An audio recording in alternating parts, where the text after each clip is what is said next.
to have a good start and get the consent of Allah. I didn't decide which language I was going to speak, either Turkish or English, but I think most of the audience are speak English, so I will continue my speech in English, if you allow me.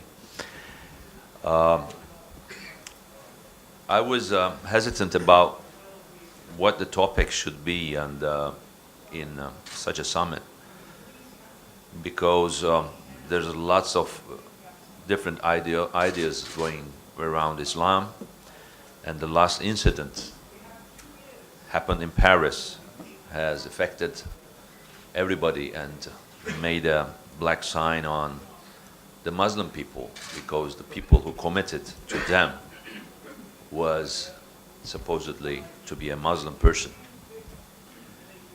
And of course we have to send our condolences to the French people. And besides that, I think we have to send our condolences to the people who are living in Palestine, who are living in Syria, who are living in Iraq, and thousands of people are getting killed there. So I think we have to condemn any kind of terrorism, either coming from a group or from a state, which is very important, I think, to be observed. Other than that, terrorism is not just an action caused by a group. Sometimes it's caused by states. So I think we should be very, very aware of the effects, global effects of terrorism. But today, I think the good topic will be what kind of other terrorisms beside killing people are happening around the globe.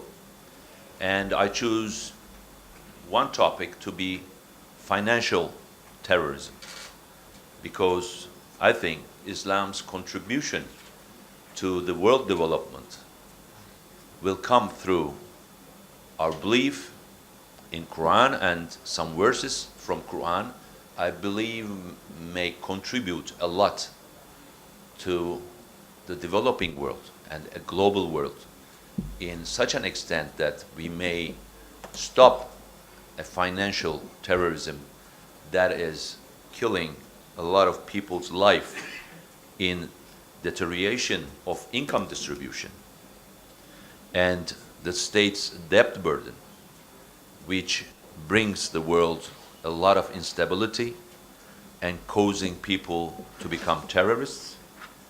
And nobody is taking a strong stand that this may happen just by financial means.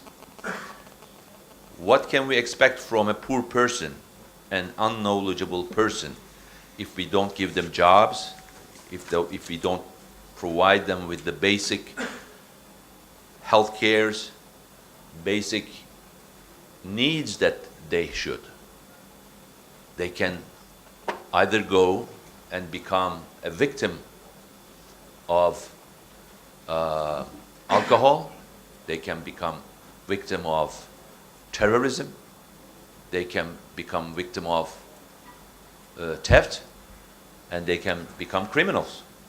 So how we guide the world, how we support people is very important in the sense that the financing of a country, the financing method of the industry is very important and crucial, because if we don't take the right steps using that and don't understand what's going on in the world, sometimes if we cannot cure the microbe, then, or we cannot find the right medicine for it, then we don't have a chance to cope with it. So I think I will a bit concentrate on the fact that there is a very big economic terrorism going around the world. What do I mean by deterioration of income distribution? Because there's a very big economic development going in the world. We expect the wealth should increase, but the gap between the rich and the poor nations are widening. The gap within each nation's rich and poor is also broadening. Even in the wealthiest country in the world, America's current level of income inequality is at historic level top. 1% seizes more than 65% of the gain in total income. So 99% has a 35%, and just 1% has the 65%.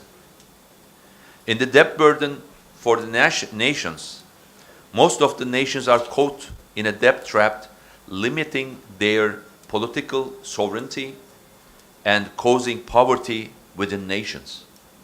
And in the end, we are finding people in mass number migrating towards Europe, trying to pass the Mediterranean Sea, dying in the way because they have no other chances.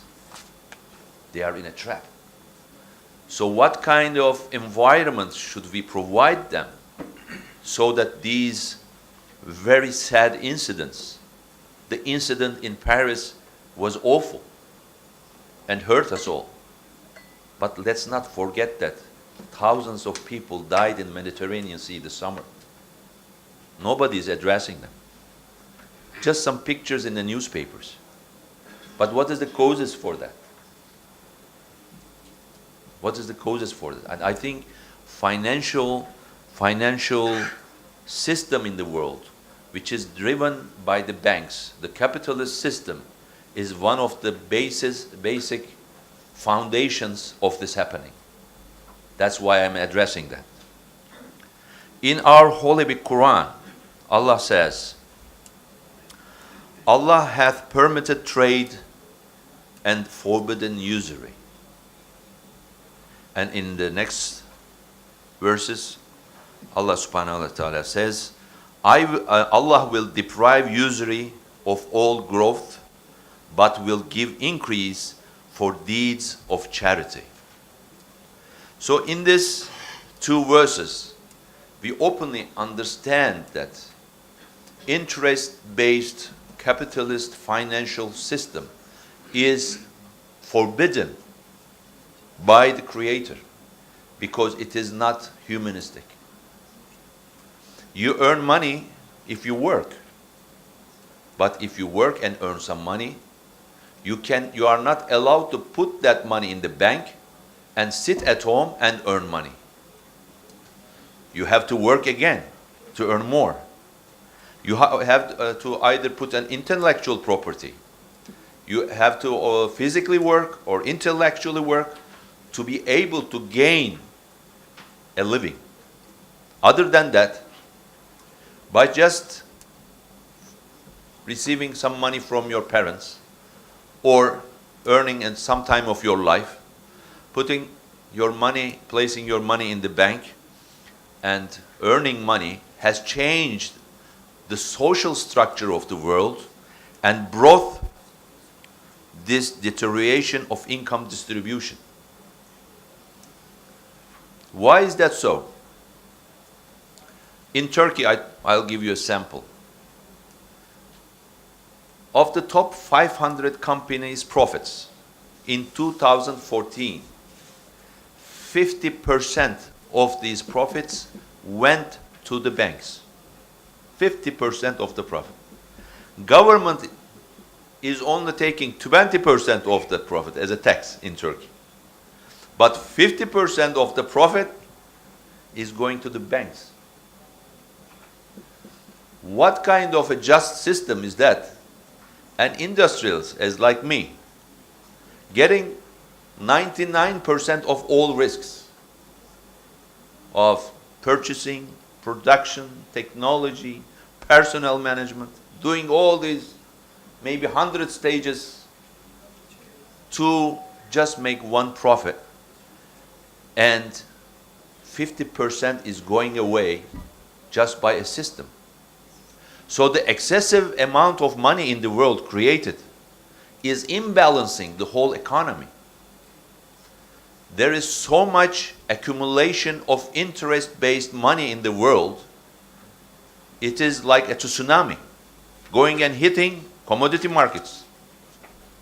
going and hitting countries, nations, disturbing their lives. Such a terrorism has not been openly, very openly addressed, but Islam's contribution as a religion, showing that this is not going to bring justice, this is going to bring turmoil in the world, and Allah doesn't have the consent of this. If we understand just one principle and try to apply that, will flourish a lot of things in the world in the right way and bring justice into the economy. So everybody has to work, either take the same risks as the industrialist taking or the businessman taking. Without this risk sharing system in the capitalist economy that we are living in, I don't think we will receive any just system in the near future. So as in the past, I would like to address one phrase from Prince Charles. If there is much misunderstanding in the West about the nature of Islam, he says, there is also much ignorance about the depth our own culture and civilization owe to Islamic world. It is a failure which stems, I think, from the straitjacket of history, which we have inherited. The medieval Islamic world, from Central Asia to the shores of Atlantic, was a world where scholars and men of learning flourished. But because we have tended to see Islam as the enemy of the West, as an alien culture, society, and system of belief, we have tended to ignore or erase its great relevance to our own history. So I think Islam has a lot to contribute in the world, and I think these verses I have read may contribute a lot to the imbalances we are facing in the world, and we have to make interfaith coordination and cooperation in such a level that we have to see these verses as a contribution from Islam. And I know and heard, not deeply, the experts here may address on that, that also in Torah and in Bible, usury is also forbidden. But this is when it comes to the practice, nobody is fighting against this kind of system as we are fighting some other problems in the world. And some last phrases I would like to address from Mrs. Florina, who was the Hewlett-Packard Corporation CEO. Although we are often unaware of in-depthness of other civilization, which she addresses Islam, its gifts are very much a part of our heritage. The technology industry would not exist without the contributions of Arab mathematicians. So every century, every culture, every belief may affect the other one in some way. And the effects might be positive or negative. But here I would like to address that this kind of usury-based, interest-based financial system is one of the biggest problems in the business community, in the international arena, run by the World Bank, IMF, and it is disturbing the social harmony in the global world. And everybody has to focus on the basis of these social problems from a financial perspective, which I have been dealing for so many years, and that's why I have chosen this topic as a very important topic I would like to address in such a summit. How many minutes do I have? Zero. Okay. Thank you very much for inviting me here, and I hope to see you again.